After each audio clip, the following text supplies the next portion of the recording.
Hello Hello， 胖妮儿来喽！胖妮继续带大家过情关。纯元故衣事件是甄嬛在宫斗之路上跌的一个大跟头，让她不仅失去了晋封为妃的机会，失去对皇帝纯真的爱，更是失去了全剧最可爱的丫鬟刘珠。因此，看过《甄嬛传》的一些朋友会探讨纯元故衣事件能不能避免？怎么避免呢？而在胖妮看来，纯元故衣事件非但不能避免，还救了甄嬛。理由有三：第一，事发之前甄嬛的状态危机四伏，故衣事件发生之前，甄嬛在宫中的状态是表面上风光无限，实际上危机四伏。其中风光是有目共睹的，危机则分成两个部分，一部分来自于甄嬛自身。甄嬛这个人自视甚高，年羹尧和华妃的失势以及皇上的宠爱给了她一个错觉，从此之后，这后宫就是她甄嬛分量最重了。从圆明园回到宫中面见皇后的时候，皇后客套道：“你辛苦了。”甄嬛说：“皇后娘娘陪伴在皇上身边照料，更是辛苦。臣妾多谢娘娘。”这句话明显逾矩了。皇后才是皇上的正妻，甄嬛再受宠，也只是一个妾室，哪有正妻照顾主君，妾室反而说谢的道理？所以皇后马上纠正了甄嬛把皇上据为己有的错误。她说：“本宫和你都是为皇上分忧的，怎能不尽心尽力呢？”可惜甄嬛被胜利冲昏了头脑，没察觉出皇后言语间的不满。虽然这只是一件小事，但我们却能从中看到甄嬛那个时期的骄傲自大。俗话说，上天让谁灭亡，必让他先膨胀。后宫之路多凶险，如果没有纯元故衣事件打破甄嬛的幻想，任由她继续膨胀，她的结局不会比华妃更好。而外部危机就更复杂了。皇上为了除年羹尧，和甄嬛演了一出双簧，把和宫妃嫔当猴耍，这已然使姐妹们心里不爽。回宫之后，皇上还破例允许甄嬛出入御书房。接着甄嬛干政的消息传遍六宫。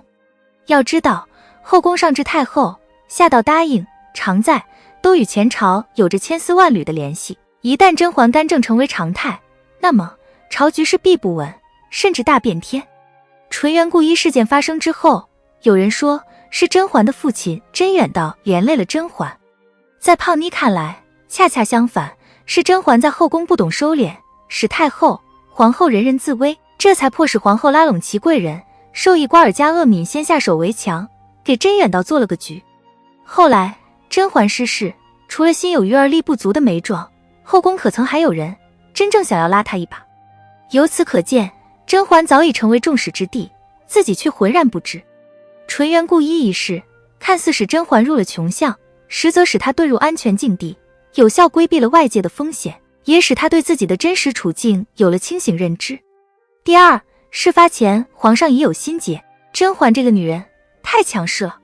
强势的人一个最大的特点就是自己认准的事情不达目的不罢休。不过强势的女人也分两种，聪明的和不聪明的。相对来说，不聪明的强势女人好对付一些，她提出的问题不接茬、不遵从、不同意就可以了，哪怕爆发冲突，吵吵闹闹一番，过去就算了。而聪明的强势女人往往容易让人吃暗亏。纯元故衣事件发生之前，甄嬛就无意中让皇上吃了几次暗亏，其中最让皇上觉得憋屈、痛心的是华妃的死。年羹尧的事儿，皇上本意并不想过度牵扯华妃，甄嬛先是怂恿曹琴墨当众举报华妃利用温宜争宠，让皇上不得不惩治华妃。当发现皇上的巴掌高高举起，轻轻落下之后，他又和眉庄一起利用碎玉轩走水事件，逼着皇上处死华妃。华妃的死，甄嬛做了什么？皇上怎么会一点都不知道？皇上知道，但又不忍也不能抓住她的错处，只能把郁闷憋在心里，负面情绪堆积的多了，就变成了他和甄嬛之间的隔阂。纯元故衣这件事无疑给了皇上一个排解情绪的出口，让皇上出了心中恶气，和甄嬛有了重新开始的可能。除此之外，故衣事件也狠狠戳破了皇上的臆想，让他在愤怒、痛心之余，认识到甄嬛就是甄嬛，和纯元根本就是两个人。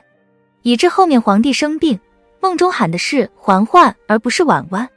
第三，甄嬛真非出宫不可吗？顾一事件发生之后，甄嬛出宫是不是最优选择？答案是肯定的。这样做除了保护胧月之外，更重要的还有2点。第一，甄嬛出宫的决绝，等于向皇上宣告，她不愿意吃纯元的红利，继续留在皇宫。荣华富贵在她甄嬛眼中如同粪土，只有真情才能打动她。反之，如果甄嬛知道了真相，还不拿出个态度来，皇上会从骨子里瞧不起她，彻底的把她当成一个和安陵容一样的玩物。第二，甄嬛只有出宫才会知道世人皆苦，宫里宫外都一样。一个从小养尊处优的小姐厌倦了宫斗，说我宁愿出宫做一个平头百姓，这话是很没滋味的。甄嬛出宫之前大概也想不到，进了甘露寺除了吃穿不好，还得做一些粗活。如果不是有果郡王温实初的照拂，有锦汐和浣碧2个丫鬟替她扛下了现实生活最残酷的毒打，以甄嬛自己的能力，在宫外她怕是活不下来的。果郡王出事儿的消息传来之后，甄嬛决定重新回宫，原因是多重的。为了患病的父母，为了孩子，为了给果郡王报仇，这只是明面上的理由。还有一个不能拿到明面上说的理由，是为了她自己。爱人已死，既然宫里宫外一样苦，宫中还有荣华富贵和亲生女儿在召唤，那为什么要留在宫外吃皮肉之苦，而不是选择回宫吃她更擅长的谋算之苦呢？甄嬛回宫之后，相比于从前，更懂得优渥生活的来之不易，也更明白权力和钱财的真正价值，爬到权力巅峰的目的性更强了。这些都为她后期宫斗提供了源源不断的内在驱动。基于这些点，纯元顾一对甄嬛来说利大于弊，也可以说他救了甄嬛。当然，皇后对纯元顾一一事的设计本身是无可挑剔的。甄嬛被禁足，如果不是刘珠以死相搏，换来温太医进碎玉轩的机会，如果不是甄嬛恰巧查出有孕，如果甄嬛不是兵出险招去了甘露寺，如果她和果郡王在一起之后，果郡王不是恰巧出事儿，皇后这一击已经为自己除掉了甄嬛这个劲敌了。但甄嬛是一个有主角光环的人啊，除了自己争气之外，她的命和运也是顶配。那些没能将她击垮的，最终都使她更加强大。看不清自己和看不清别人，都是很悲哀的事。纯元顾一最大的价值就在于让皇帝看清甄嬛，让甄嬛看清自己。好了，本期的影片就到这里，订阅胖妮，下期更精彩。